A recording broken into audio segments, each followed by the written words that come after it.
കോൺഗ്രസ് പാർട്ടിക്കുള്ളിൽ എല്ലാവരെയും തൃപ്തിപ്പെടുത്തിക്കൊണ്ടുള്ള ഒരു തീരുമാനം വളരെയധികം ബുദ്ധിമുട്ടാണ്.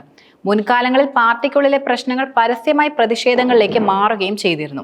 എന്നാൽ ഇപ്പോൾ പാർട്ടിക്കുള്ളിലെ പരസ്യ തമ്മിലടി വളരെ കുറവാണെന്ന് മാത്രം. പക്ഷെ ഒരു വശത്ത് സംഘർഷത്തിന്റെ ഒരു കുറവുമില്ല.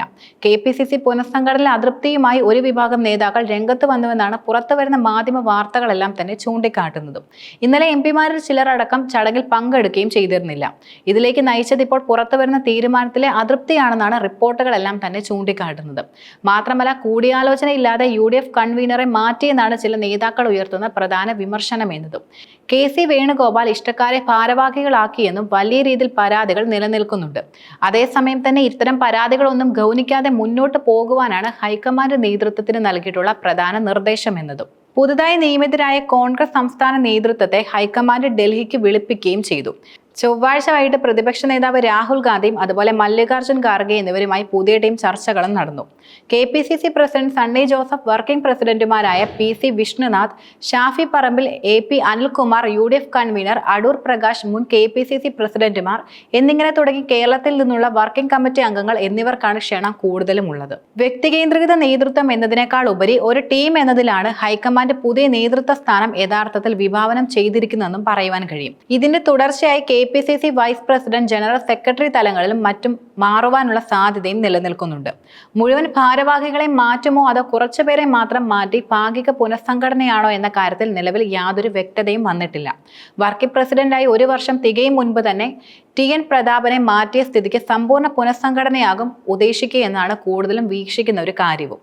നിലവിൽ 32 ജനറൽ സെക്രട്ടറിമാരും അതുപോലെ 4 വൈസ് പ്രസിഡന്റുമാരും KPCCയിൽ ഉൾപ്പെടുന്നുമുണ്ട്. തിരഞ്ഞെടുപ്പുകൾ മുന്നിൽ കണ്ടുകൊണ്ട് കൂടുതൽ ഭാരവാഹികളെ നിയമിക്കാനുള്ള സാധ്യതയും വലിയ രീതിയിൽ നിലനിൽക്കുന്നുണ്ട്. കൂടാതെ ട്രഷറർ സ്ഥാനത്തും ഒഴിവുണ്ട്. പുനഃസംഘടനയുള്ള ഒരു ബ്ലൂ പ്രിന്റ് സ്ഥാന നേതൃത്വവുമുണ്ട്. അതിന് AICCയുടെ അംഗീകാരം വാങ്ങി മുന്നോട്ട് നീങ്ങാനുള്ള സാധ്യതയും കൂടുതലായിട്ടാണ് നിലനിൽക്കുന്നത്. DCC പ്രസിഡന്റുമാരിലും ഉടനടി മാറ്റത്തിനുള്ള സാധ്യതയുമാണ് ഉള്ളത്. ഇവരുടെ പ്രവർത്തനം സംബന്ധിച്ച റിപ്പോർട്ട് AICCയുടെ പക്കൽ നിലനിൽക്കുന്നുമുണ്ട്. തിരുവനന്തപുരത്ത് ഇന്ദിരാഭവനിൽ നടന്ന ചടങ്ങിലായിരുന്നു സണ്ണി ജോസഫ് KPCC അധ്യക്ഷനായി ചുമതലയേറ്റിരുന്നത്. K സുധാകരൻ എന്നായിരുന്നു അദ്ദേഹം ചുമതല ഏറ്റുവാങ്ങിയിരുന്നതും. സുധാകരനും KC വേണുഗോപാലും VD സതീശനും ചെന്നിത്തലയും എന്നിങ്ങനെ നിരവധി പേർ ചടങ്ങിൽ പങ്കെടുക്കുകയും ചെയ്തു. താൻ KPCC അധ്യക്ഷനായി ഇരിക്കുന്ന കാലത്തുണ്ടായ നേട്ടങ്ങൾ എണ്ണിപ്പറഞ്ഞുകൊണ്ടായിരുന്നു സ്ഥാനമൊഴിഞ്ഞ K സുധാകരൻ തന്റെ പ്രസംഗം നടത്തിയിരുന്നതും. തദ്ദേശ ഉപതെരഞ്ഞെടുപ്പുകളിൽ മികച്ച വിജയം ഉണ്ടാക്കാൻ കഴിഞ്ഞിട്ടുമുണ്ട്.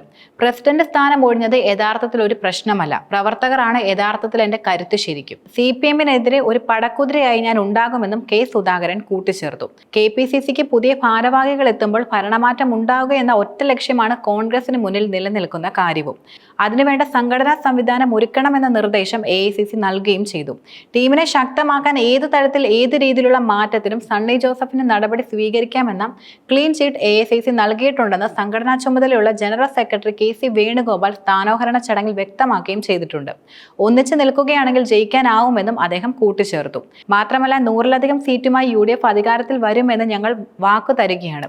ഇതായിരുന്നു പ്രതിപക്ഷ നേതാവ് VD സതീശൻ നൽകിയ മറുപടി. ശക്തമായൊരു രണ്ടാം നിരയും നിലനിൽക്കുന്നുണ്ട്. അവരെയെല്ലാം അണിനിരത്തി മുന്നോട്ട് പോവുക തന്നെ ചെയ്യുമെന്നും സതീശൻ വെളിപ്പെടുത്തി.